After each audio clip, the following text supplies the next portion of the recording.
Welcome back to Solo Spotlight, everybody. Today, we have one of our biggest guests to date, a guy some call the Alberta Rattlesnake, host of the Uncle Hack podcast, stand-up comic touring around the country, and one-third of the notorious Danger Cats trio alongside Sam Walker and Brett Forte.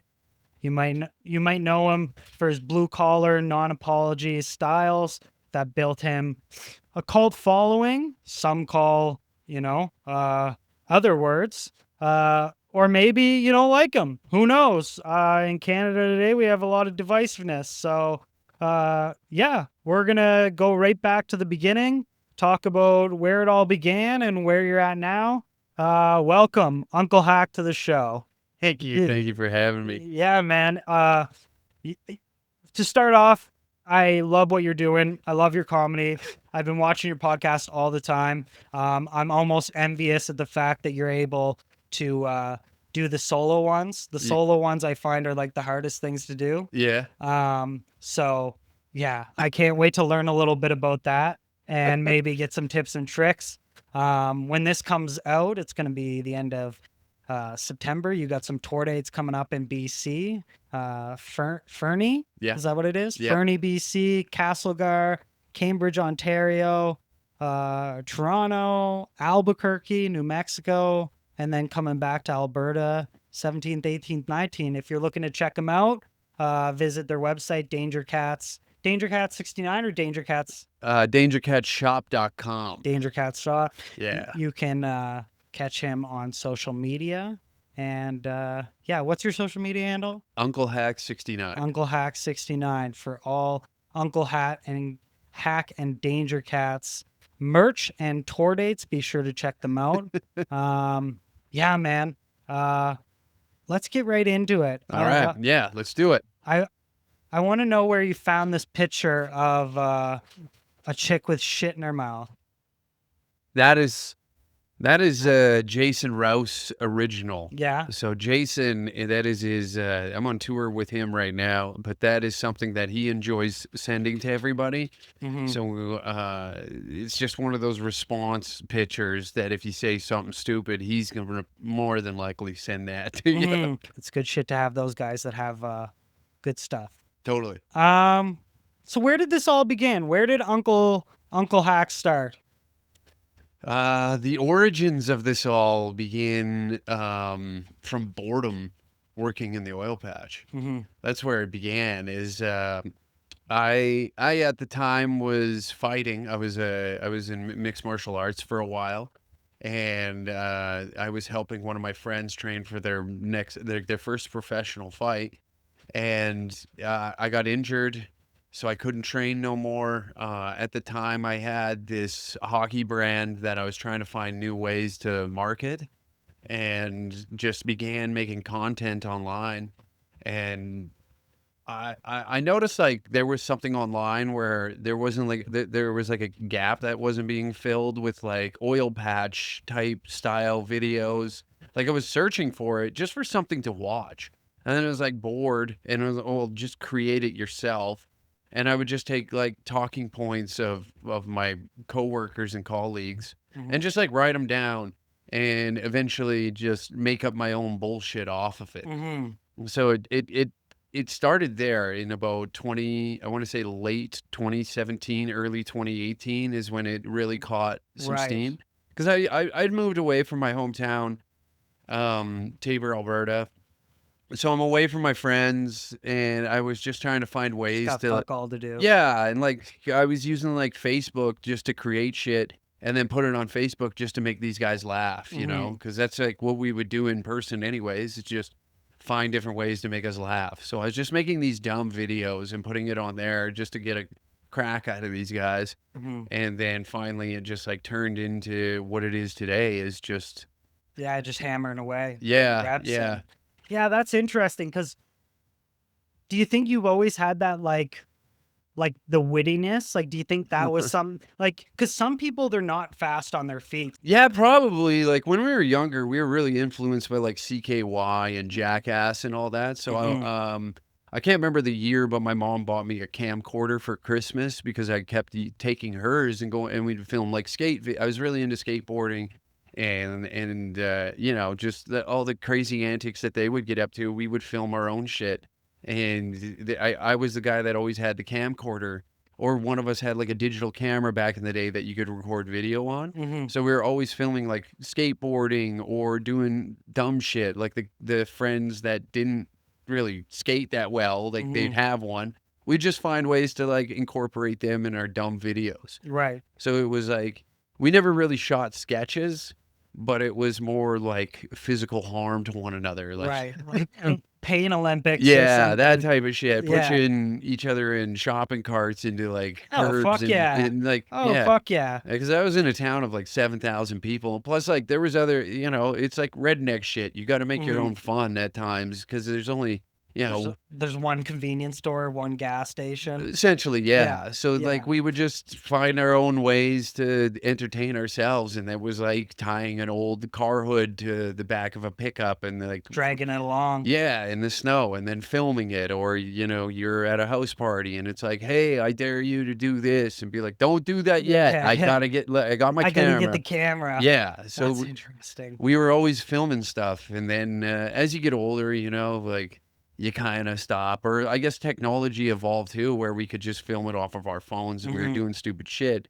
But it would only circulate in the friend groups. Right. And then I guess in like, when I did start like the Danger Cats nonsense, and then it was like, it'd be funny to like post all the stupid shit that we did as friends Mhm. on this page, and then all of a sudden people were just be like, yo, it started like pretty much Tabor centric and then expanded to like Lethbridge, Red Deer, and then it gained some steam and people were like sending their videos in and being like, dude, post Yeah. it. This is funny as shit. And it was funny. That's crazy. So Was there a specific piece of content that you know that like gave you validation? yeah, it was like the third video with Danger Cats that went viral, and it was the rules of the patch, and that was just me. I went and bought a GoPro, and I'm learning like editing skills on the fly, and I just turned the camera on and was talking to it, Mhm. and then just I would just chop whatever excess bullshit out, Right. and it was unscripted. It was just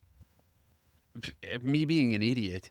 Right. Talking about like these kind of unwritten rules that everybody knows but doesn't say out loud, you know. Right. They exist, but like And it's almost like playing into it as well. yeah. Like it wasn't like this like bad like some people it's more of like I'm being a whistleblower or something where you were more like it's fucking funny. Yeah, that's all it was. It's Yeah. like a lot of people just found humor, seeing the humor in it, and it was just funny. Yeah. And then that caught like a lot of steam, and then that's where I think like it became very black and white, whether you like me or not, with the content that I was making. Mhm. Because it's like it was a bit scary in the beginning, but then you get used to it. Like I know we were talking off camera about like people in the comment sections and stuff and saying Mhm. that, and like I was getting like death threats from like day one. Right. So it was like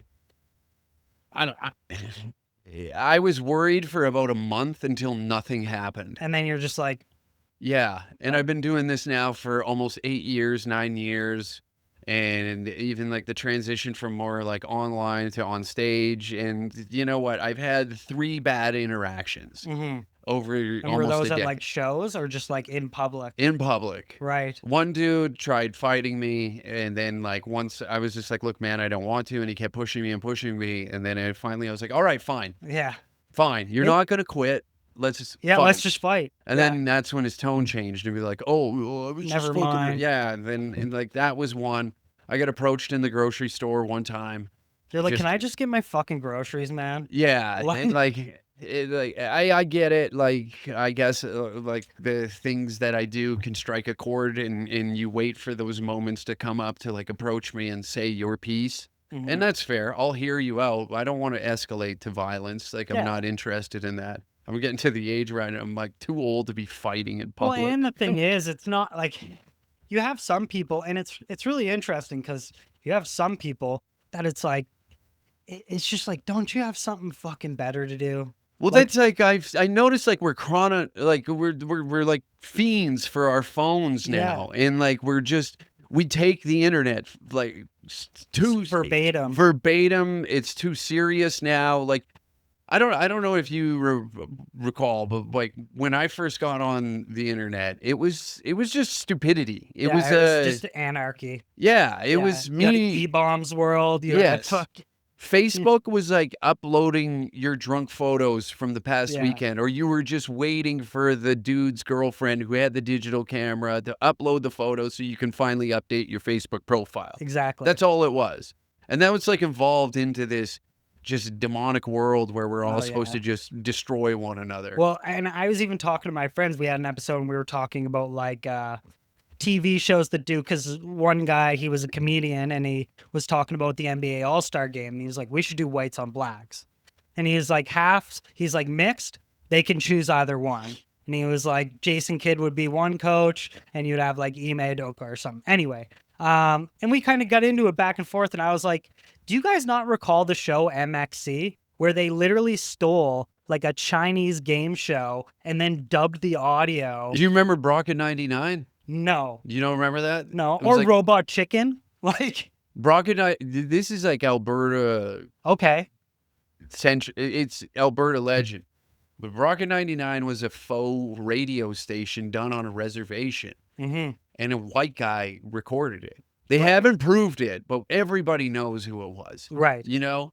And that was like another piece of divisive content Yeah. back in the day. And that was, it went viral because people were re-recording the tape on another tape and then handing it to another buddy. So then it just spread like wildfire. You can get it on the internet, That's obviously, crazy. now, but that was like, for me, that was like the first like organic viral piece of content Yeah. in, I guess, in a physical copy, Right. you know? Yeah, that's crazy. Yeah, and people are so easy to just like the switch just gets flicked so easy for people. Where Yeah. they're like, and you're like, man, it's one of those things where you're like, are we just like complain to complain? Like, is this just like a thing where we're getting some dopamine spike? It is. Yeah. That's exactly what it is. I mean, we look at last week. Yeah. That was a very crucial moment in culture, I think, Right. of Charlie Kirk being murdered. Yeah. And look at how many people, I think we're so sick now. Like look how many people ran online the moment, like we're talking moments after the bullet hit that guy, Mhm. making videos being like, good, great, the Nazi's dead. It's the Nazis-" crazy. That's insane. Yeah. We watched a murder. The whole world witnessed a murder. You would never see a murder in 1998. No. You would never catch one, right? And the fact that they would talk about it like so freely, and then people are getting fired from their jobs thinking that fucking Office Depot doesn't give a shit about their reputation. You kind of got into comedy at a time where it was like, I don't know, you agree, you can tell me if I'm wrong or not, but was it easier in that time to like have this type of comedy? Like, do you feel like now that you're established, it's a lot easier? But if someone was trying to do like this type of comedy or like tackle certain topics like this, do you think like they just get like bodied? Well, I have to be like, I have to be more self-aware of what I came in with. Keep in mind, many comics who come into this, they have no following. Mm-hmm. They, I guess, do they or do they not have a comedic background? Are they funny in their peer group? I don't know. Yeah, I are can't they speak. funny in general? Yeah, I can only really speak for myself. And I Right. came into this with a pretty decent following, a very large following compared to, you know, most of the comics in Canada. It's a blessing and a curse. So what you was know? your following So- like when you originally got into comedy? I had probably maybe 40,000 followers on Right. Instagram, and a Facebook page that has like 150,000, Right. YouTube viral clips. So I was kind of established in the internet aspect, Mm-hmm. especially locally. Now that doesn't, you mean like in America or anything like that. Again, it's like more Canada. Canada, Alberta Yeah. specific. So you know, you do. I was getting recognized in public at that time, and then on top of it, you know, going to an open mic, and I didn't want to be one of those guys that just showed up and started flexing my dick Yeah. and being like, "Well, I have this." Yeah. Look at my Because followers. yeah, because it's two totally different things. You know, stand up opposed to creating comedy or creating content online.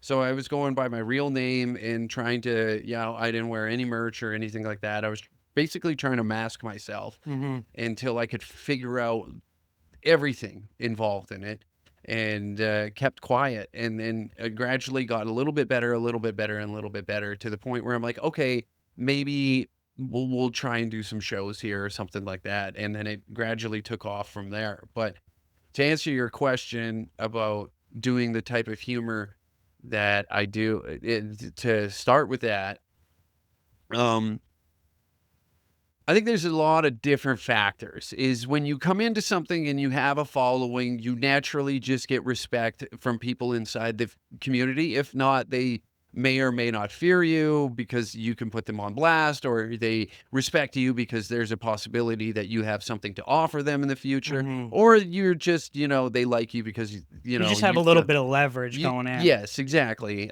Because then, like, if they said some bullshit to you, you can use that against them and be like, "This guy's a piece of shit." Blah blah blah. Boom, and The then you whole just world comes down on them. yeah. Which I would never do, but I get that fear.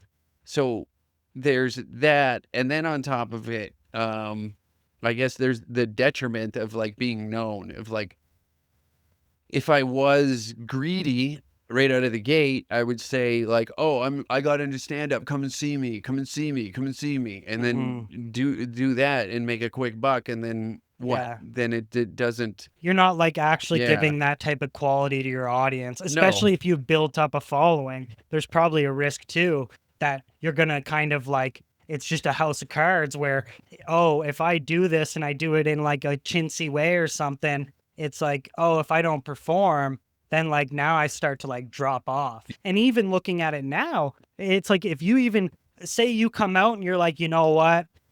They were right. Like, it's all fucking too much, blah, blah, blah. People would be like, well, now the mystique is worn off. Like, you're supposed to be our champion. Like, you're supposed to be the guy that has the nuts of steel and this and that. Like, you know what I mean? Like, so now fucking we turn around and it's like, well, I don't see it the same way, right? So it's like this hard battle of like, every decision might be like a fucking make it or break it. And as long as it's, you know, I always just trust gut feeling, right? Like if I feel I'm doing something gross, I'm probably doing something gross. Yeah. And dude, most people, it doesn't. It's a shock factor. Yeah. They want you to react. They're rage baiting. And it doesn't work. No. You know, I was just in Vancouver on the weekend, and I noticed this about them, is that a lot of them, they use these talking points almost to like try and agitate you to then present them as like superior in a moral sense. You know, like it's always like they'll try and they use these degrading statements like all men buzzwords. Yeah, all men are trash. And then it's like, well, all men are trash. Okay, yeah, I'll agree. I'm a scumbag. Right. I'm a scumbag. At the end of the day, I thrive on chaos. You know, even in my personal life, I'm making mistakes that shouldn't, you know, I shouldn't at my age, but I'm still doing that. I'll admit I'm a scumbag, but all men, like, come on. It's like, be real. Yeah. And then it's like, you tell a joke and be like, that racist joke. No, it was just a joke. It was just a fucking joke. Yeah. I'm sitting here like, I'm conversing with you. If I was that racist, you know, I wouldn't talk to a black guy. I wouldn't talk to an Indian guy. This is all just me fucking around at the end of the day. Yeah. This is what I do. And you can do it back to me. I'll play with you. Yeah. But if the moment that you want to plant the flag, you know, I'm out. Yeah. What are we doing here? I remember we were on a family vacation, and like, I have like no really religious background, but one of Emily's family members just kept calling me Jew boy. And Jew boy? And then I was like, yo, like, I'm not even Jew. But like, it was just so funny because I like played into it. But then as soon as I played into it, everybody's like, ugh. And you're like, what? You fucking started it. Yeah. Like, I'm just following your lead. Like, I don't care. Like, I don't care whatever you call me. But it's really interesting because it's like people try to do that shit, but then like you go into it, or like like one thing where someone I know, they were like, "Oh, I'm gonna have a party if Trudeau dies," and then one chick freaked out, and then the week later she's like, "Oh, I hope Donald Trump gets shot," and then it's like, dude, what are we doing here, dude? Yeah. Like you're literally doing the same shit. Just fucking Enough already. yeah, It's over. It's done. It's played out. yeah. Nobody cares. You know, we've seen now time and time again, even when these political movements rise up. Like I don't know how online you are, but out in Toronto, like the Canada First Right. rally that took place, and then it's like surrounded by these other people that are screaming, these guys are Nazis, these guys are anti-fascist, and it's like the typical buzzwords. But it's interesting to me that you find some videos that float around where they're like quizzing them. Why do you think like that? And they can't generate a thought behind why they're yelling that Yeah, at they just somebody. go, I just don't like it. Yeah. And you're like, well, that's not really And look, I'm great. cool. I'm cool with you saying those things. I'm cool with it. Yell it, scream it, whatever. But like at the same time, if you're going to make a statement, then at least have a follow-up like synopsis, or at Right. least a detailed reason why you think like that, Mm-hmm. or at least know the definition of fascism. Mm-hmm. Before, Yeah, you know, 100%. at bare minimum, Yeah. entertain me by knowing Yeah. the definition of fascism when you're going to yell it at Yeah. somebody. Or Nazi, or Nazism. Hell, even fucking far right. Describe what far right is. Right. You know, and that goes for the other side as well. If you're going to call someone a communist, at least know why you're calling them a communist. Yeah. Do you think that's like, especially in comedy today, do you think, because I was just watching what's his name? Big Italian dude, doesn't wear a shirt. Bert Kreischer? No, Halkis Oh, Stavros. and Greek. Greek. And he was interviewing this chick, and she was just going on about Yeah, I know the clip. trans and this and that, and he's like, "Oh, you're gonna be perfect for Joe Rogan," talking all this like anti-woke and like Just be fucking- funny. Yeah. How it's- hard is it just to be fucking funny? Yeah, it's so like it's just at this point now, it's just like played into. Yeah. Well, comedy has gotten so big now that you're looking to comedians to be like the moral compass of our time, Yeah. which is so strange because most of these people sleep in cars. Well, you even said about the chick that was publicizing the article, this journalist. You're like, why are you caring about anything that a dude named Uncle Hat and his group Danger Cats? Yes. Like, Well, this is what they say. They say it's irony poisoning. right. So what I I'm actually- doing, yeah. then like because I'm going so extreme, it like makes it okay. You're for people. validating, and people go, Yeah. look, he's talking about it. But Oh. it's like it's a different avenue. Yeah. Like it's a totally different avenue. No, Being- it says like Magooby's Chuckle Hut Y- behind me. yeah. Or if they'll let me play their venues. You know what I mean? Nothing against Magooby's Chuckle Hut. It was just But- the first comment. Yeah. But You know? it is really interesting. But now when you like contrast that to when you start, do you find that like the audiences in Canada, do you find that they like kind of like swayed into that? It depends. It's show know to what I mean? show. You know, Or- I get yeah. what you mean because like a lot of Or like you go to like BC and you go and you're like, man, like there's a lot of people that are just like scoffing rather than laughing, or like you're getting yeah. and what, like when you're trying to test out your jokes, like what type of reaction? Obviously you're looking for like laughs, obviously, but it's like when you know like a joke's really gonna test the waters, is it when you get that gasp, or like when you feel like, uh-oh? It's just like trying to figure out how to make it funny. Mm-hmm. Because I got the things that I laugh at are I don't know. Dude, I send the craziest shit to people and they write back and they're like, I'm sorry? Yeah. Well, it's I don't know. But then you just to try and take something that you find funny and make it resonate with like the everyday human being, you Mhm. know, because our lives are Let all alone different. a huge group of people. Yeah. And for them to collectively laugh at something that you find funny it's a difficult task, especially like I know there's always this argument is like it's hard to write a clean joke, it's hard to write a dirty joke. It's just hard to write a joke, period. You know, like disregard everything, the political turmoil that we are in, and you take into all the factors of how we are as a society. you as a human decided to buy a ticket to come to somewhere that says comedy behind that individual, just shut that shit off for a second and just listen to what they have to say, because there's intent for laughter. No matter how bad the joke is or how poorly written it is, whether you're at an open mic or a professional show, it could be the greatest joke you've ever heard of all time or the worst joke. This person is up there trying to incite laughter. Now, whether or not they missed the mark, that's just the risk that they took. Yeah. Like it's just the risk that they took, whether it's a clean joke or a dirty joke. They're still going there with the intent to incite laughter in a room. And I just think that it's insane to sit back and be like, why? To tell these people that are comics, you got to have a moral compass. A lot of people look up to you. It's like, you mean not tell jokes? Yeah.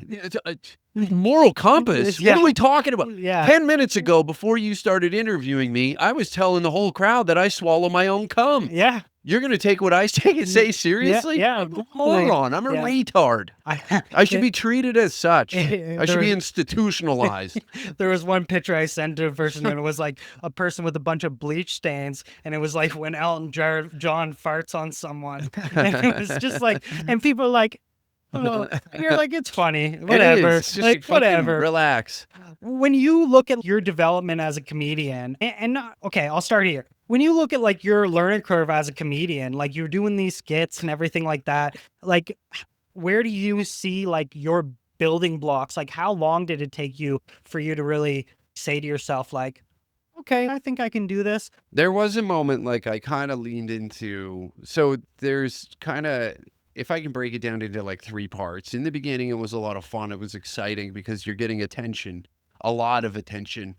And so it's new, and then you're trying to find ways to like keep that attention. And it kind of psychologically, it messes you up, I think, a little bit, because now you're getting opinions from fucking the whole country at times, right? And I think you chase something there, and that's where I lost a bit of myself. I was leaning a little bit too much into the character I was trying to portray, and a lot of the indulgences, or the indulging in kind of the, like the method acting almost. yeah, Like you're like, yeah, and like, you get into the partying and all that, and you're promoting this like very devious and hedonist lifestyle with like alcohol, women, drugs, strippers, fucking sex, drugs, rock and roll. Yeah. And it kind of consumed me a little bit, and I felt lost. So then I made a decision in 2019 that like it's time to like cut all that out, Right. and get to the grassroots of things. And that's when, I took the summer, I started writing, and 2020 started doing, or I guess right before lockdowns, I did my first open mic, and then the whole world shut down. So it was just like I had cleaned up my closet finally, straightened myself out, Dipped your toe in the water. and I found this thing. So then it was like I was chasing it, and then from like 2021 onward was like full blown everything comedy. I don't stay away from all the other shit. Yeah. Don't really drink anymore or any of that, Nothing against people that do. I just know myself too well that I go down and like I'll fuck it. I want to go hard.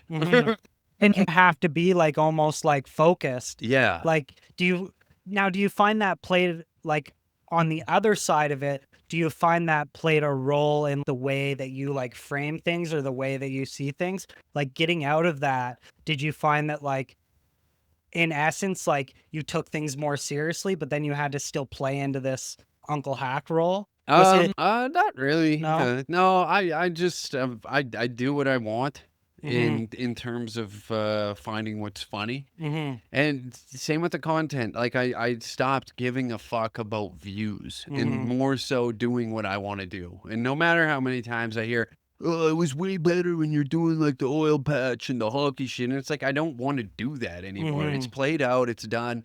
Go on TikTok. There's 19,000 fucking hockey creators. Find the one that you like. Yeah. Simple as that. I'm more in like my interest in like professional sports kind of dwindled a little bit. Yeah, I still watch hockey. I like it. Uh, but just my interest has So what kind always. of like lived in experiences do you have now that like inform your comedy?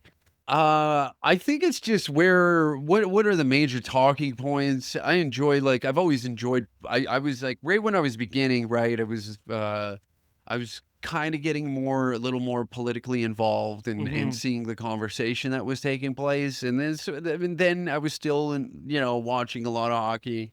And then as time moves on, politics influences our life more than McDavid getting a hat trick, And people do so much stupid shit in politics. Yeah. It's almost like I'm like, where has this been my whole life? Like these guys are fucking idiots. Like Yeah. these guys are crazy stupid. Well, when you peel the curtain back a little bit and you get away from just watching House of Commons clips and you see them when they have to improvise on the street, you realize like most of these people are jackasses. Yeah. And we Yeah. pay them a lot of fucking money to be jackasses, Yeah. and it's annoying. Yeah. And I find that annoying. Yeah. You It's know? crazy. It's once you hear somebody go, Mr. Speaker, you're like, fuck me. Well, and then he's getting the names wrong and the billions and adding zeros and you're like, dude, this is all you had to do for 9 months was fucking prepare for your set, dude. Yeah. Now you got You couldn't do fucking that. you got fucking Joe Blowy here, Yeah. fucking telling you, no, it's fucking 9 billion and we're not releasing it for another month. And you're like, And all the pandering that they do on both sides, like it's Yeah. tough to watch. Like I'm even critical of Pierre yeah, because you listen to him and he he sounds comes like up, a villain. yeah, like he wins his riding out in Alberta, right, Yeah. with the by-election. Then this immediately after he wins that, he goes out to Surrey and he's like, "We're gonna talk about immigration and all that," and it's like, what the fuck? Yeah. Where was this before? Yeah. Not that like. Yeah, and it's interesting. It's like they hate you until they don't. They like you until they don't. It's like all of a sudden, like Carney did a bad job during the like speaking today, and then they're like, "Oh, Pierre, fuck," and then it's, dude, you guys just hated him yesterday, Yes. and now all of a sudden, this guy's the dick. It's every day you're like, "Who's the asshole?" Yes. Like donkey of the day, and it's crazy because it's so intertwined with like life where you have to be able to make jokes about it, and then people can't find, like, everybody's just always in crisis mode Because they're miserable. Yeah. That's why. Yeah. If I was miserable, I'd be sitting here like projecting all my insecurities in a way that would be somebody else's problem. Mhm. When in reality, if you looked around and ask yourself this, somebody who's constantly in comment sections, like trying to make points, would you trade lives with them? No. No, you wouldn't, because No. it's just like you don't. Other people are doing other shit with their time than sitting on Facebook and Yeah. being like, this guy is. Yeah. It's so strange to me. But being in like the stand-up like world and like developing yourself, it's interesting to talk about too, like establishing like the group of Danger Cats and how that kind of all came to be. Were you guys all established comedian or like established in this scene beforehand, or were you guys friends outside of this? Well, it started, so Brett and Sam had been doing comedy for about 5 years by the time I had met them. Okay. And they're both based out of Calgary. I had seen, like, we were locked down. I like stand up. I've always enjoyed roast battles, and I was looking for like roast battle content. And then I stumbled across like what those two were doing in Calgary, and I found it interesting. And then during that time, it was just Canadian comics that were touring around and doing the clubs. So Brett was performing at the comic strip, so I'd went there, watched him. That was the first time I had seen him live, and I think that would have been about early 2020 is when that would have been, and or maybe no, sorry. When the fuck was it? Yeah, it would have been in lockdown because I recall like this fucking, hey, 6 feet away, Right. 6 feet away. Yeah, everybody's wearing fucking fish tanks on their head. Yeah, Like, yeah, it was that timeline. Yeah. I remember that. And then I went and seen him live, and then after I was like, "Hey man, that was a lot of fun. Would you like to come and do my podcast sometime?" I've always like, it's relatively decent to come in, have a conversation, and bon nuit. And so, yeah, later down the road, he was performing at Yuck Yucks, I think like 6 months later. So we did the podcast, and that kind of was like the first we had met one another. Mm-hmm. And then down the road, Jason Rouse was the one that kind of pushed that further to Right. to be like, hey, you guys are going to work together. You're going to need one another. There's going to be shit storms that come, and you two as you three, sorry, as a trifecta are going to be, well, like this guy's got the following, you guys got the stand up. It's like meshed Mm-hmm. together. We took it on the road, and then those guys helped me like develop as a comic. They were just like, They kind of like mentored you a bit. yeah, totally. They'd be hypercritical of like what was going on and what I was doing to make sure like, you're not getting bad habits, and Right. and that was super helpful. And now 5 years later, we've been touring all over, where we all of us got our visas to go down and work in the States. Okay. And yeah, we just continue doing what we're doing. Sometimes we branch out, we do our own thing, or we'll come back together for bigger shows. Mm-hmm. Um, So what's the pipeline for like getting gigs as a comic? Like once you get established, is it you reaching out and being like, hey, like we're this comedy trio, blah, blah, blah, blah, blah. Like you want to have us? Or is it more of like, these guys are like, oh, you fucking rock, come out here and we're going to sell all these tickets and fucking. it's the opposite of that. Yeah. Well, and especially in the situation you guys are in, probably not a lot of people reaching out. The unfortunate part is the perception of us is that we are these like outlandish, like extreme political fucking like that's the narrative that was painted in the media. So when you go to reach out to new places, the first thing that some of them see is that, Mm-hmm. or they know of you and they're like, not a fucking chance, Mhm. without even giving us an opportunity, Right. and in the comedy world, like you were asking earlier, fuck, I got like a mustache hair in my nose. It's driving me nuts. Um, but with Canadian comedy, it seems like, yeah, like, and we're taking risks by kind of going outside of like what the typical industry route Mhm. would be, and trying to do our own thing. So that kind of that you can might as well scratch off doing any of the big festivals here. Most of the clubs don't want anything to do with you Mhm. because you're controversial, and a lot of these people have never dealt with controversy at a magnitude that we may bring. Right. Not saying that it happens all the time, but if it does so happen to occur, then a lot of them don't know how to go through it. When Yeah, in they just reality, trip out. yeah, Yeah, like because in some cases, it's like very few emails, and they're like, I don't know what to do. And yeah, it's like, dude, just ignore them. None of these people are coming to the show. They're not going to do anything. yeah. This is just intimidation tactics to try and make you scared that we're coming there. When in Mhm. reality, nothing's going to happen, Yeah. So by doing that, and like the type of humor that we have, and then on top of it, the controversy that surrounds us, a lot of people, they're weary of it, I guess, Mhm. is and instead of just like taking a risk, showing like, hey, we'll accept this type of humor, all types of humor, really, Mhm. because that's all it is.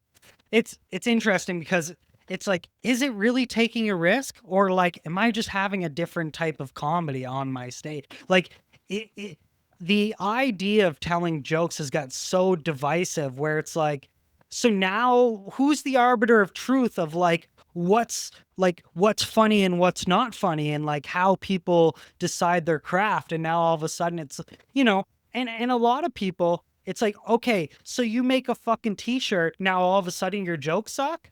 It's like, that doesn't fucking make sense. Yeah. Like that's where I start to get lost, where it's like, like it baffles me. And then these people don't even like, they don't even go to the shows. So it's like, now you're just taking it, now it's like played banana phone for 7 different people through Yeah. word of mouth. We don't like this guy? Okay, we don't like this guy. You don't like this guy?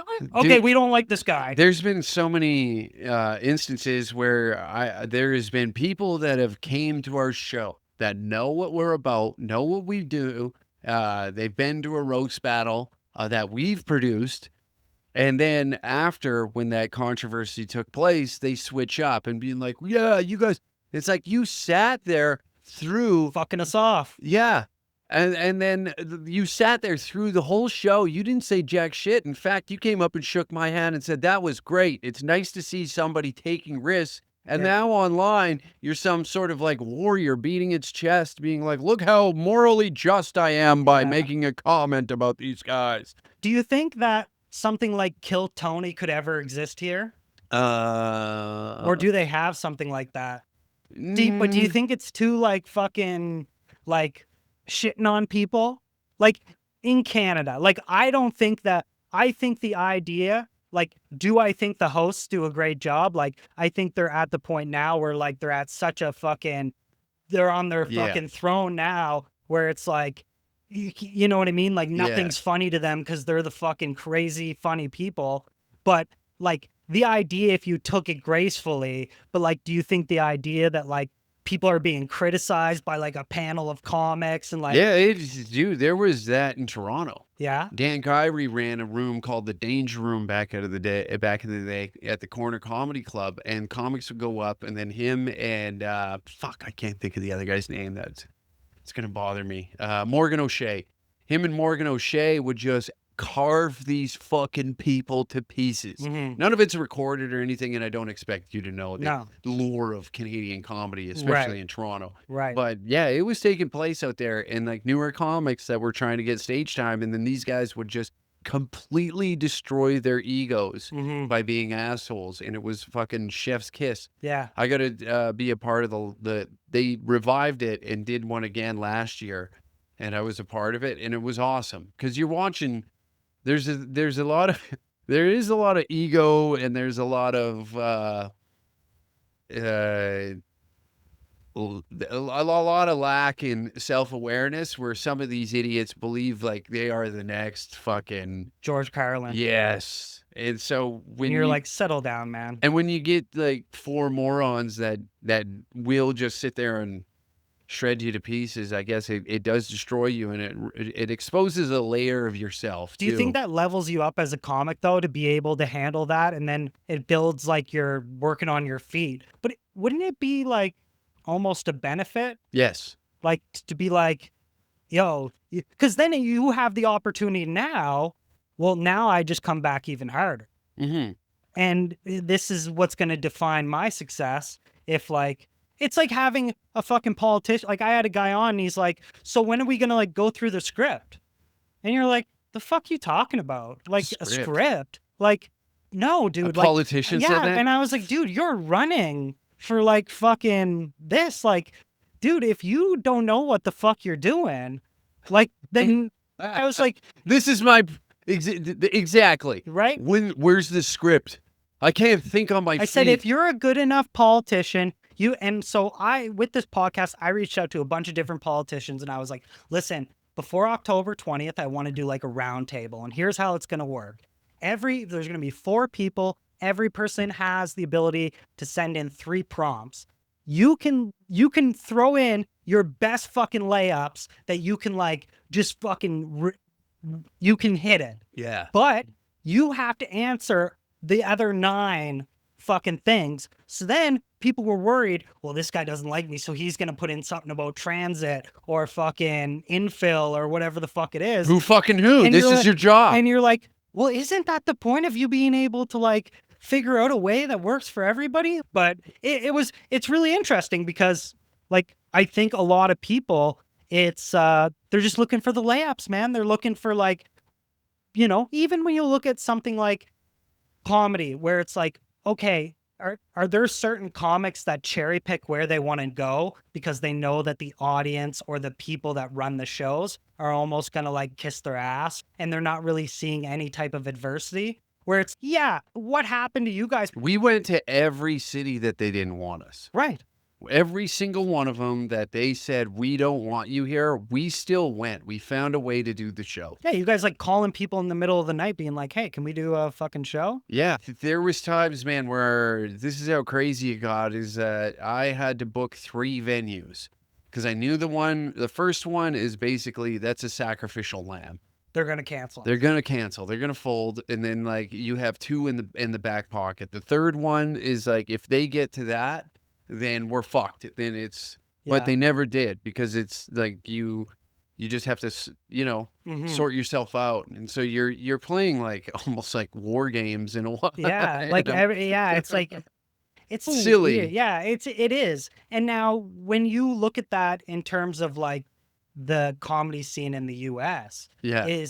do you find it like very different, or do you find there's like the same type of thing where people are gatekeeping and there's still that Oh yeah. There's what still that. It's just now it's a bigger playground is all. The Mhm. sandbox here is just so small that so many people are involved. Like you got clubs owned by comics who don't want certain comics coming through. You have, you know, people in positions that can gatekeep who gets what, Mhm. so they can stifle your career. Where like we're over here, we're not even in the sandbox. We're in our own little pirate ship, and Mhm. we'll do anything. We'll go anywhere. We'll make something happen. We'll make something out of nothing, Yeah.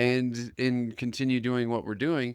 Where that's like when you put your career trajectory in other people's hands, you're kind of like you're at the mercy of them. Mhm. So I think it's caused some envy of, veteran comics or up and coming or even people that at the same stage as me because they tried playing the game how it was presented to them when they began. Mhm. And then you get to a point in your career where you're looking at like why is this fucking retard Mhm.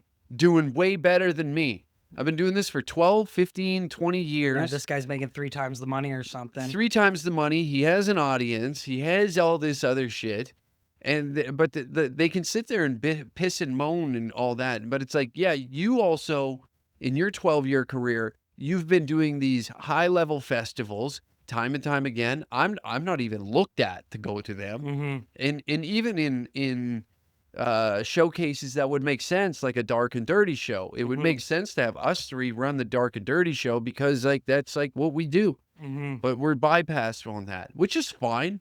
I'm not gonna, I imagine my tone comes across like I'm complaining about it, No. but in the same time is like they say that, but then meanwhile they don't want to do the work that all this work that they don't see behind the scenes, the editing, the calling venues, the putting together our own tours, the even down to making our posters. Like it's all done in house. Mhm. Everything's done in house from the producing of the show, the marketing of the show itself, and then sometimes even the fucking cleanup, you Mhm. know? Yeah. So from top to bottom, Do you find that like the fact that you guys are kind of like in essence like getting like fucking blackballed, do you find that like the behavior like you guys are taking more like not risky opportunities, but you guys are more like putting your necks on the line more often than not to get a show, or not in the way of it ruins your reputation, but like you guys are putting in more work that the average comedian is putting in because that's what it takes to get in the door, yeah. you Yeah, it know? does, man. And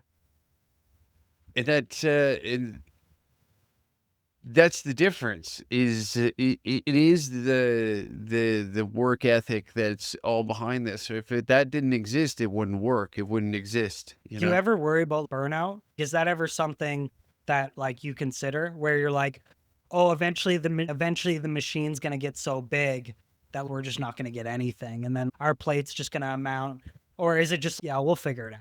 There's always a way, Yeah. there's always a way.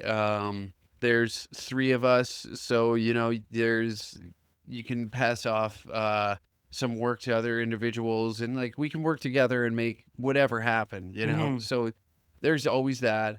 With the burnout, of course, you're like when you go hard, it was nice. We took the summer off. It was a little more relaxed. Hmm. So it was good to like kick the feet up and now you're like right back into it. But that's just the name of the game, man. And Yeah. if you want to be into it, it's no different than any other job. There are pros and cons to it. It looks cool, right? You get to do something very cool and something that you're actually passionate about. So it's hard to sit here and bitch Mhm. when I'm doing what I want to do. Right. Yeah. It's like I got what I asked for. So Yeah. like what's the now, how does that intertwine with podcasting? Because that's a whole nother avenue. And it's like, how do you manage that time in between like podcasting, finding now you're bringing on guests every now and then. So it's probably easy scheduling wise if you can just whip it up and do it. Yeah. But is that something that's like its own enterprise, or is that something that's just almost a kickstand for the comedy career? Yeah, Like, yeah, I think I get what you're saying is I would say that this is more so like the podcasting definitely helps with like riffing out ideas, and it's a way for me to talk about these things that I'm interested in or things that are happening, and maybe my perspective is different than somebody else's. I don't know. mhm, But it's just like it's something fun that I like doing. Um and it's just a way to, I guess, promote you know in I find enjoyment out of the things that I talk about at times. Sometimes I struggle to like get up and be like fucking, oh, I got to record a podcast, and then I remind myself being like, listen, 5 years ago you were getting, or I guess longer than that now, Jesus, 7 years ago, do you want to go back to the days where you're up at 6 a.m. going going to and the, doing something that you utterly despised? yeah. You know, apart from the guys that you worked with, just this waking up to go and break your back Mhm, over bullshit or work an hourly wage, or do you want to like work towards something that you've always wanted to do? So right. it's easy to justify. But it does come with like a lot of like sacrifice. Like, Yeah. and that's the interesting part because like how much does the drive and passion outweigh like long-term things that the average person like even I look at myself like working in a jail. Yeah. Like there's so much like just stupid shit or whatever it is, shift work, working nights where you're like, okay, at 30, like, should I have had it fucking figured out? Like, and what the fuck am I doing here? Like, and I'm having all these problems that like the guy that was in finance at 20 fucking on his boat somewhere, So you know, I and think that's just life. yeah, I'm not worried about it. Like, there's times where I sit back and just go like, man, like, the fuck's going on here? Like, but I guess it just outweighs how much you want to do it. Cause like, I never regret doing it. I never regret like having these opportunities. Where do you see like your evolution going? More touring, more like running shows? How does that look like for you? Yeah, I just want a headline. I think it would be cool as hell to have a fan base large enough that I could fill B-level clubs across North America. And You what know? seating would that look like? Is, you know, Few if you're doing thousand? no, fuck, come on. Couple hundred? Yeah. Yeah. Yeah, like these rooms that have anywhere from 120 to 170, Okay. and you know, you can go anywhere. That's still a good living. You're doing what you want, and you can, at the end of the day, go and do 4 or 5 shows in a weekend and come home with a few grand in your pocket. I think that's wonderful. You know, Hmm. like I don't necessarily chase. I think we all have like these. You know, I would love this as Yeah. particular item, but I don't. There's nothing off the top of my head. It's always like camera gear or something like that. Right. Yeah. You know, like It, items in big houses and luxury cars don't do it for me. Where it no. just be like to be able to live my life and be comfortable enough and know like, oh, my tour schedule's filled up for the year and I don't have to, I'm not constantly having to do that. Or just having a booking manager and And being shit able like to, that. yeah, and Just being like a able to go in. normal like a normal mid-range comic level. Yeah, where like I don't know, being like Rogan famous or doing these massive theaters or Yeah. arenas or anything like that. I don't know. It's Guy can't just even put his own album on his own club. yeah. So it's like, where are we Yeah. at? It's Yeah, like the yeah. guy's fucking getting shit on for putting his own fucking special on a wall. Yeah. You know Well, what I mean? Like, yeah, I get that, but I guess it's you know, I as long as I'm able to like work clubs, mhm. you know, and just here, you're going here.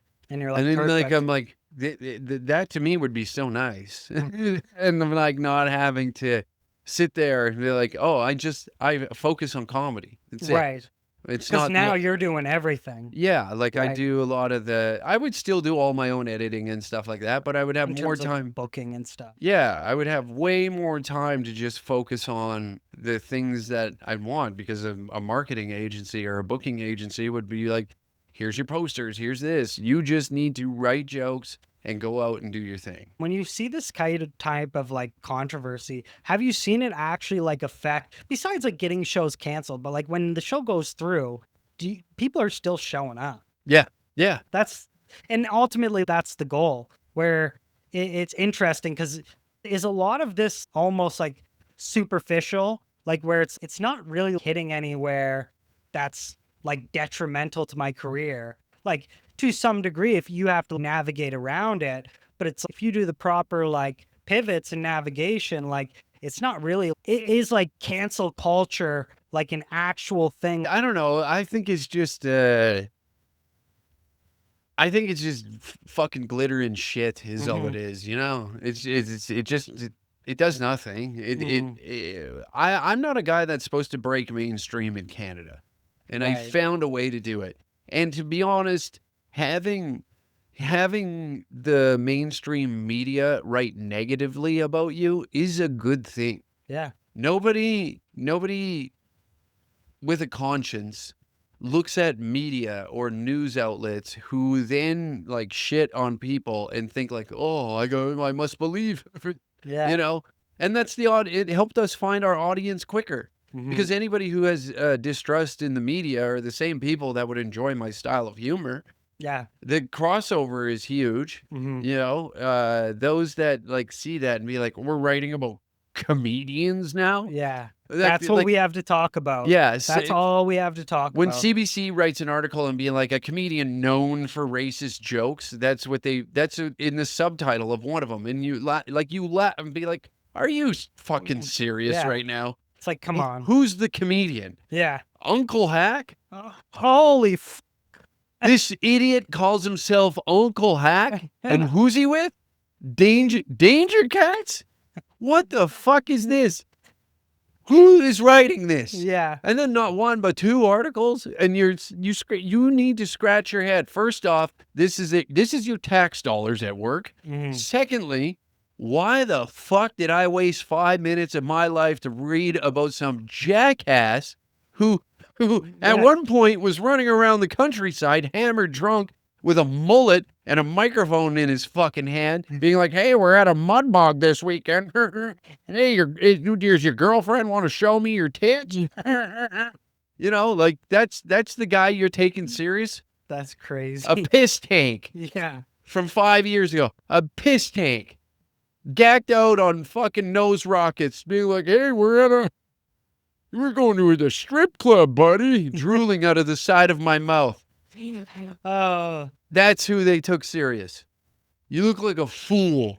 Oh, 100%. And the fact that we're printing papers on this. Yes. Couple quick more questions before No I get problem. you out of here. Do you have any experience that you would label as like your best night you had as a comic? You know, it's tough to like nail down one, but one of my favorite is probably all the nights that I gotta like open for Brian Holtzman, because he's such an incredible comic, and such a kind soul, and just a veteran of the game, and to have the opportunity of that, and to tour Southern California with a guy that's respected to the caliber that he is just truly amazing, of like seeing not only how talented he is, and what he does, and if you get it, and you don't like it, like the smoke clears and you can sit back and laugh at a guy like that. um and for him to show you mutual respect, of like almost viewing you as a bit of a bushwhacker for the show, of being like, okay, we're gonna crack this shit open so it's easier for Brian, you Mm. know. And for him to like voice those types of things to you is truly like it's such an honor. And to work with a guy that, you know, has closed out the Comedy Store for fucking over 20 years. He's a closer at Rogan's Club, and all the comics respect him and will like get up off their ass from a green room where they're having conversations with, some of the top guys in the country to come and see him and watch what he does.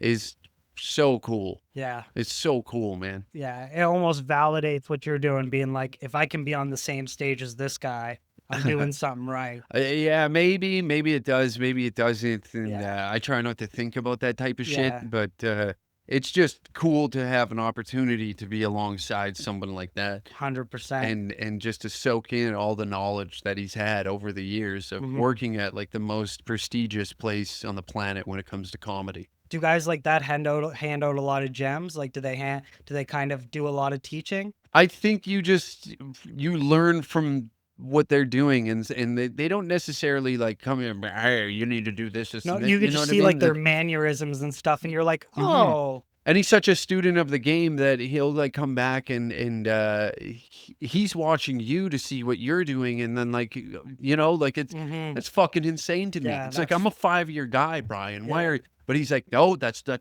because you do things different than me, and maybe you find a way that to get I'm fucked up. yeah, This is him telling me this. He's like, I'm fucked up. When I make it bad, I like to make it worse for those people, where you guys find a way to get out of it. He right, goes, I want to dig the hole deeper. right. I want to make it fucking awful for everybody. If you're having an awful time, I want to make it worse. And he goes, I'm sick in the head, but you guys find ways. And then like, for him to like voice that is crazy, man. And Yeah, you just like, you're in awe. yeah. You're like, And then- what the fuck is happening right now? Yeah. It's just like the experiences you get to have are like pretty cool for talking and just writing your thoughts down. And you go from praised in one area, and then you're hated in another, and it's total fucking wrestling. And as a young wrestling fan, and you're watching this, and you're creating all this madness and this chaos, and people don't get it. They're fucking protest. Who protests comedy shows? Yeah, You know that's what I mean? crazy. How many people are getting their shows protested in this Yeah. country? It's Yeah. fucking insane, dude. Yeah. It makes no sense, but it's like in the same breath of air, it's like that's how effective the jokes are. Yeah. Is that people are getting up off their ass to come see the show, and then they're painting signs to fucking protest the show. And then you're saying that just gives you guys are just giving me more fucking you guys are just giving me more bits. Yeah. You guys are just helping me. The show wasn't selling. The show wasn't selling until you dickheads showed up. And now we're here. No, I'm packed. I got paid. I can pay my rent and fucking feed my fish. Feed my fucking Cherokee. That's hilarious. What do you think with your experience now? What is some advice that you would have for people trying to get into the comedy game now that are trying to punch through? I think that too many people sit back when they want to begin, and they try to, be so perfect going into it, where I had to remove my ego. I had to remove, everything that I had in a virtual world now needs to, all my insecurities are going to be exposed, like how confident I can be on the internet might not be the same way it's going to be on stage. So it's just like, I told myself, I'm not going to tell anybody. I told 3 people, 3 of my closest friends, I said, hey, I'm going to go try stand up. If you guys want to come, you're the only 3. Please do not tell anybody else, but I'm just telling you guys. This is going to be the first time I'm trying it. And I think it would be cool if you guys came and maybe seen, or, you were there to experience it too. If not, I get it. Pretty fucking gay. But, did you go in overconfident, or were you like shitting bricks? to be honest, I can't quite remember, but I do recall. Just a haze. Yeah, it was just like, I didn't know what to expect. I told myself not to have any expectations whatsoever when it comes to laughter, because it's like, sure, this shit makes your friends laugh, but your friends they've already gave you the validation that they know you know or think you're funny. So now they could be completely full of shit, Yeah. which they Just were, fluffing you. because I bombed for 5 minutes. Yeah, no laughs whatsoever. All the material that I had, I flubbed it. I didn't have the confidence that I have now. You don't have I found my stage presence, my voice, and it helped me get there quicker just from, having all this background online and Mhm. being in front of a camera and putting shit out there. But then when you get a live audience, you're changing a few things. Yeah, it's like And it doesn't necessarily translate, like, there are things that translate in terms mhm, of, like, handling, like, the feedback and stuff, but then it's like you get mhm. on there and the fucking light is hot as shit, and Yeah. you're like, "Okay." Yeah. Or maybe that thought is just like it's a crazy thought, but there's like it's funny to you as a premise, but like to Yeah, them, they're like, you're just "What up the there fuck?" giggling to yourself. Yeah. That's what I do. I just start laughing at my own jokes, and then people be like, "I think this guy's fucking crazy. Yeah. I think this guy's a little mental. Uh, he's That's a li usually the Yeah, case. he's a little bit of a mental." Um, yeah, that's amazing, man. Um, I I I feel like I got so much out of this conversation, and honestly, like, you know how you can have conversations that, like, exhaust your battery or fill your battery up? Mhm. Like, these are conversations that I can have that, like, fill my battery up. So Yeah. it's always nice. It's refreshing to, like, hear these point of views and being able to, like, again, just you having the time to come on my show and fucking Yeah. hang out and Just shoot the just shit, just man. do it, man. Everybody Yeah. I think that if everybody's got their own passions and you can watch it. Go walk around and look at the world, and just see people that are empty and they're broken and they've lost like the joy that, when you were a kid, you had dreams, you had fucking aspirations, you had big thoughts, right? And you see people that have completely abandoned that, and they've now just become almost a shell of themselves, and they've left all that joy that they once had Mhm. behind them, and if you do have a passion, chase it. Who gives a fuck where it ends up? Mhm. Don't put expectations on it. You're living well. You have Mhm. food in your stomach, That's and right. you have like a side project. And if this was becomes great and it becomes big, good, If man. not, and I And if always say outside of like the cameras and YouTube and all that bullshit, it's like it is like conversations that like influence like how people like live on their life. Like every conversation that I've had with people, it's one of those things where you can leave and you got like a little fucking 1% that you did a little better or you doing yeah, something or like I have people on where like I come in and like automatically I'm like this person's a fucking idiot. And like, I'm gonna fuck. And then they turn out to be like super cool and like they fucking, or some people you come on and then you're like, oh, maybe I should stop being such a fucking idiot or yeah, whatever it is, right? Like, there are things that you're able to learn through this and like having like long form discussions like this are a great way for people to like, yeah, for totally. audiences to like understand people more and, again, I like maybe some people that fucking had their opinions change now, right? And like they can kind of see the authenticity behind it and like there's no malice or there's no like Nah, fucking people are just trying to be fucking silly and enjoy shit like like nobody's trying to like yeah, like it's not that deep. It's you no, know what I mean? Like it's it's not pretty that surface level if I'm yeah, being it's honest. not that deep, people. Yeah. With that, that Well, has before been I'll say yeah. this, uh, for 2 years, I had friends and family tell me what I was doing is like wrong, and this is before even stand up or any of that. And then that I'm gonna get fired from my job, that I'm gonna lose all this shit, and it was just like it was also advice from people that I didn't necessarily. I respect them because they're family and peers, but I didn't respect their opinion because they're not. Doing it. Well, they're not even in a position where I think that um, they're comfortable with themselves, or they're, Right. you know what I mean? Like Yeah.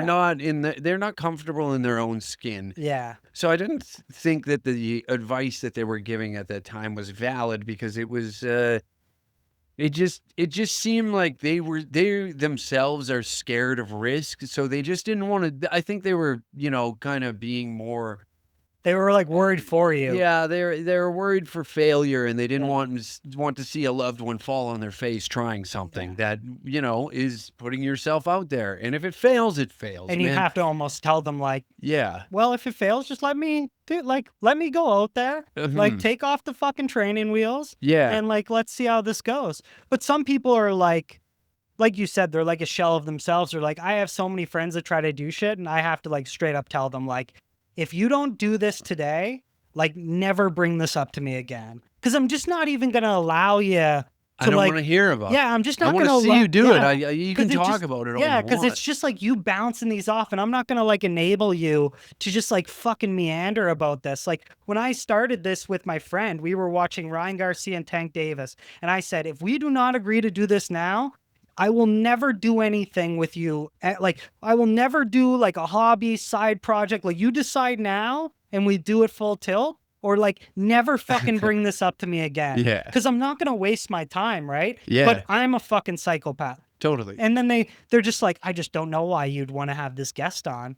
Okay, well, fucking, I don't know why you eat Burger King every day, but I don't fucking. Oh, you were getting flack about me coming? No, just anybody. Like I oh. had a chick on. The biggest controversial girl I had on, well, girl, guy, I don't know, was Boobzilla, and she was like a circus chick. And yeah, I seen her. And she did, yeah. And she like put fucking handcuffs on her fucking tits. It's wild, hey? Yeah. Did you see her perform? Yeah. It's crazy. And dude, I looked around the room, and I'd probably say it was like an 80-20 of like 20 people were amazed, 80 people were like disgusted. Good. And I was like, I That's gotta have awesome. this chick on. Yeah. So like I was walking out, and someone's like, you're so beautiful. Oh my God. And then she's like, my name's Amazing Boobzilla right away. I'm like, I gotta have you on the show. And then she's like, sure. And dude, she came on, man. And like, this chick was bigger than life, because this is such a like a nuanced thing that it's like, this is probably you and like 2 other people in the fucking world that are fucking handcuffing their tits to a fucking beer keg. What the fuck is going on? I had a fucking super good time. She had a really amazing story about how like she was dealing with like a genetic disorder of like gynomastia. I'm probably getting it wrong, but it was like uncontrollable breast growth. So she has to go to the doctor every so years and get like her fucking tits chopped down. And like she said that she was teased about it so much as a kid that she was like, well, if people are gonna like have me breaking watermelons at a fucking birthday party, like I might as well just do this shit. Fuck You know yeah. what I mean? And you're like, that's fucking amazing. And I was like, yes, like let's go. Yeah. Like, and it was great. But it's one of those things where you just say, like, if you were thinking what I'm thinking, you would have the same idea. Like some of the shit that she was talking about, and she was like calling her fucking like pediatric surgeon or whatever. She's like, and this guy's a pedophile. And you're like, you need to calm the fuck down. And she's just, and then we leave, and she's talking about God and all this. And I'm like, all right, time to go. Yeah, get out of. But she lives in fucking Vegas. What do you expect? That's a performer, man. But it honestly, like doing this is like such an honor to have these people on, because she even said like they're like, nobody's even given me like the room to even tell people why. Like people just think I'm a freak.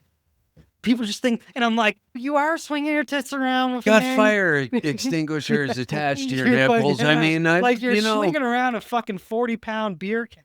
I thought your breasts were gonna rip off your body. Yeah.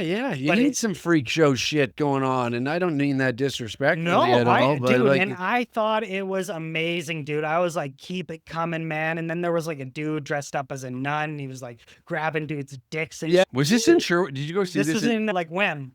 Oh, this was like Wham? outside like Wham. But they did do one in Sherwood Park. Yeah, I went to the Sherwood Park one. Dude, dude. It's fun. Those are the type of people that you want to get on, man. And like, not only that, I also just have anybody. Like, this is a total open door policy. But yeah, man, I'm so happy to sit down and have this conversation, man. I think the audience is going to learn a lot, or it was just fucking fugazi the whole fucking time. Who knows? But yeah, man. Where can people find you? Anything Danger Cats related, or Uncle Hack 69 on all social media platforms, and yeah, that's pretty much it. DangerCatShop.com for any excuse me, upcoming shows. Yeah. October 17th, 18th, 19th, you're going to be back in Alberta. October 10th and 11th, you're going to be in Toronto. Make sure you check out his site for tickets and go see the show. Totally. You've seen it here, and if you want to hear the joke, buy the ticket. Yeah, totally. I'm your host, and this has been Solo Spotlight. Don't forget to like, subscribe, follow to our channel, and we'll see you next week. Cheers.